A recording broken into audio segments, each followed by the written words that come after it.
Shalom, salam sejahtera untuk kita semua. Kita berjumpa lagi dalam bacaan renungan pagi pada hari ini, Rabu 7 Oktober tahun 2020. Dan judul pada hari ini adalah Dua Tempat Kudus. Sebelum kita lanjutkan, mari berdoa. Bapa di surga, kami datang padamu saat ini memohon kasih dan kemurahan-Mu. Ketika kami akan membaca dan merenungkan firman-Mu, Roh Kudus-Mu menuntun kami. Firman ini akan menjadi berkat dalam kehidupan kami. Dalam nama Yesus kami sudah berdoa. Amin. Ayat tema kita pada hari ini diambil di dalam kitab Ibrani, pasal 8 ayatnya yang kelima. Firman Tuhan berkata, pelayanan mereka adalah gambaran dan bayangan dari apa yang ada di sorga, sama seperti yang diberitahukan kepada Musa. Ketika ia hendak mendirikan kemah, ingatlah demikian firman-Nya, bahwa engkau membuat semuanya itu menurut contoh yang telah ditunjukkan kepadamu di atas gunung itu. Saudaraku yang kekasih, hanya inilah tempat kudus yang pernah berdiri di atas dunia ini. Yang mengenai hal itu, Alkitab memberikan keterangan. Inilah tempat kudus yang Rasul Paulus katakan, tempat kudus perjanjian yang pertama. Tetapi, apakah perjanjian yang baru tidak mempunyai tempat kudus? Kembali membuka buku Ibrani, para pencari kebenaran menemukan bahwa keberadaan tempat kudus yang kedua atau tempat kudus perjanjian yang baru tercantum dalam kata-kata Rasul Paulus yang telah dikutip. Memang, perjanjian yang pertama juga mempunyai peraturan untuk ibadah dan untuk tempat kudus buatan tangan manusia. Dan penggunaan kata juga memberi kesan bahwa Rasul Paulus sebelumnya telah menyebutkan tempat kudus. Kita buka kembali kepada permulaan pasal sebelumnya, akan kita baca.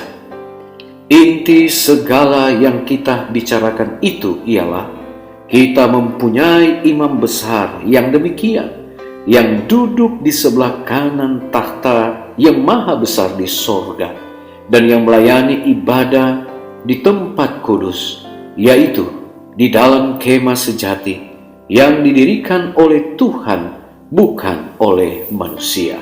Diambil di dalam Ibrani 8 ayat 1 dan 2. Disinilah dinyatakan tempat kudus perjanjian baru.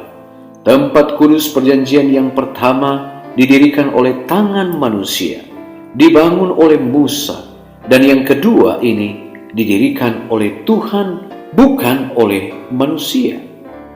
Di dalam tempat kudus perjanjian yang pertama, imam-imam dunia menjalankan upacara-upacara, sedangkan pada tempat kudus perjanjian yang baru, Kristus imam besar kita melayani di sebelah kanan Allah.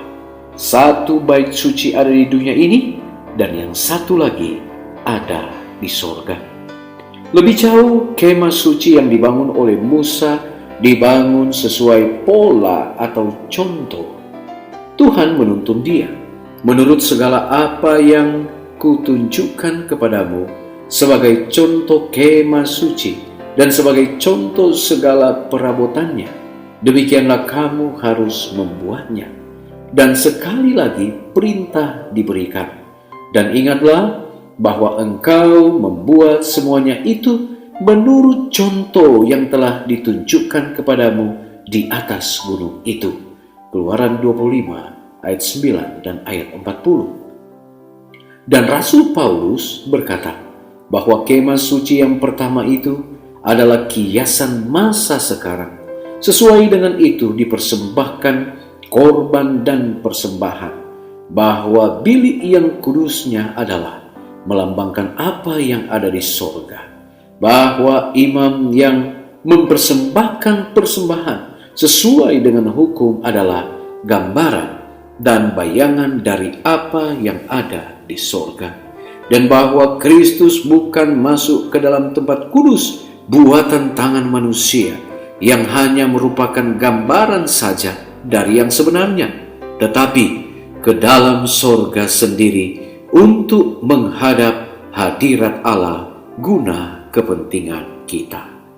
Ibrani 9 ayat 9 dan 23, Ibrani 8 ayat 5, Ibrani 9 ayat 24. Dan diambil di dalam Alfa dan Omega, jilid 8, halaman 431 dan 433. Mari kita berdoa.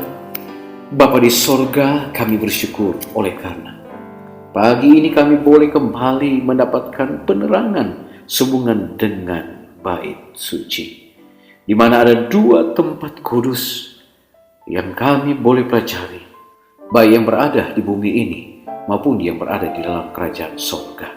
Kami bersyukur untuk kabar baik, di mana Yesus sebagai imam besar sementara melayani di sebelah kanan Allah. Bapa di sorga, tolonglah kami agar kami boleh tetap hidup di dalam Tuhan. Kami bersyukur untuk apa yang Yesus lakukan adalah misi penyelamatan untuk manusia. Kami datang pada Tuhan pagi ini, memohon kiranya Tuhan akan berkati. Ketika kami akan memulaikan tugas pekerjaan kami ada dalam lindungan Tuhan. Hindarkan dari mara bahaya celaka yang mudah berlaku, dan biarlah kami ada selalu dalam naungan Tuhan. Berkati umat-umat Tuhan dimanapun berada, agar mereka diberkati dalam tugas pekerjaan, semua yang melakukan sukses dan berhasil atas tuntunan Tuhan. Terima kasih Bapa, dengarlah doa kami, ampuni dosa dan kesalahan kami, dalam nama Yesus kami sudah berdoa. Amin.